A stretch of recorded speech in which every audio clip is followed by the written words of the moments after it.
So hey guys, I wanted to show you real quick the servo and axle adapter that I made for the Gelande.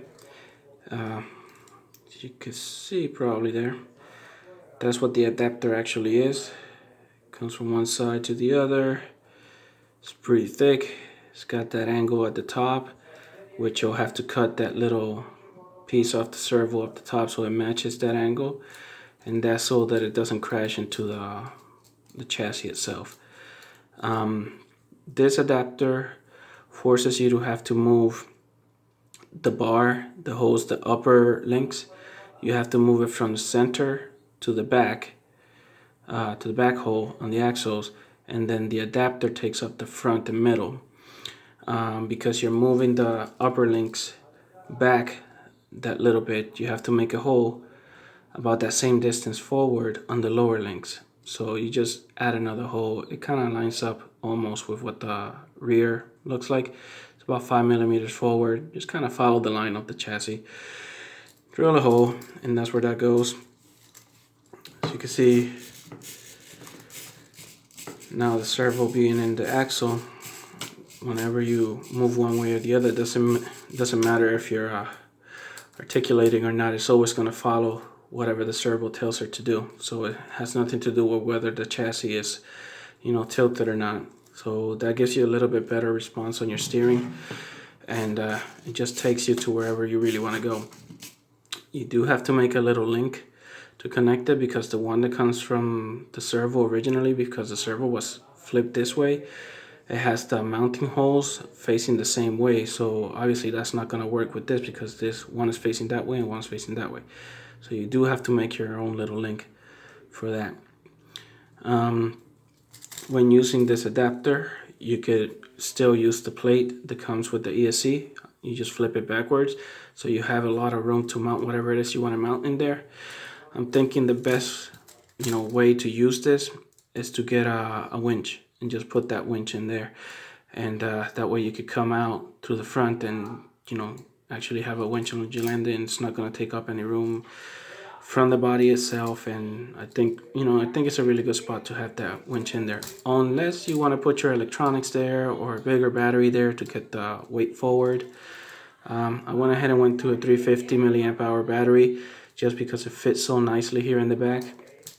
The other thing, if you have this model, the front bumper is not going to fit as it is.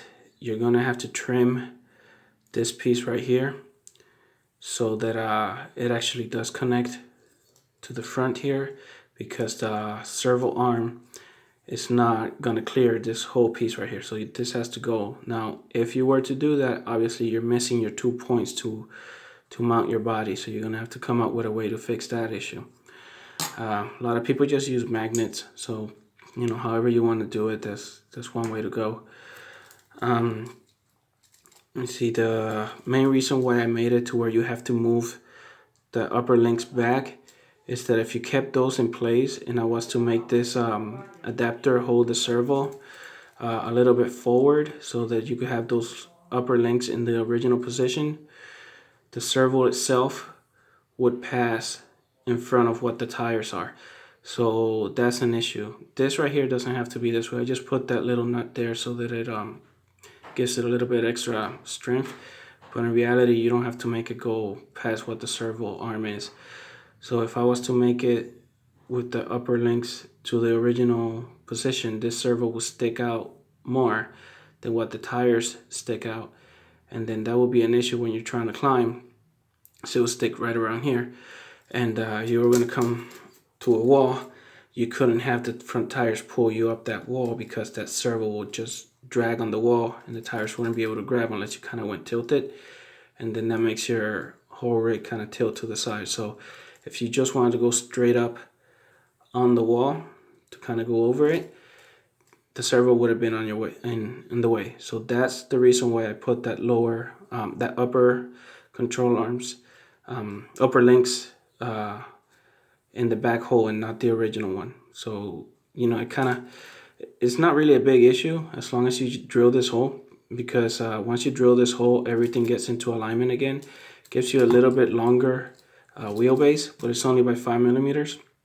You still got enough dry shaft in there not to cause any issues, and everything will just work perfectly. But yeah, pretty much that's where that's at.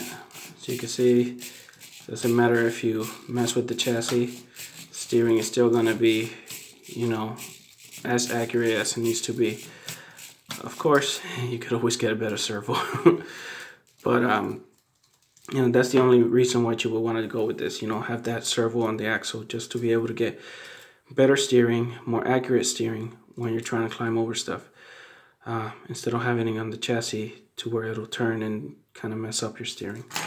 Anyways, now I'm just rambling. It's an option for anybody that wants to get better steering. Anyways, thanks for watching, guys. I hope you like, and I'll be posting that one soon. Thanks.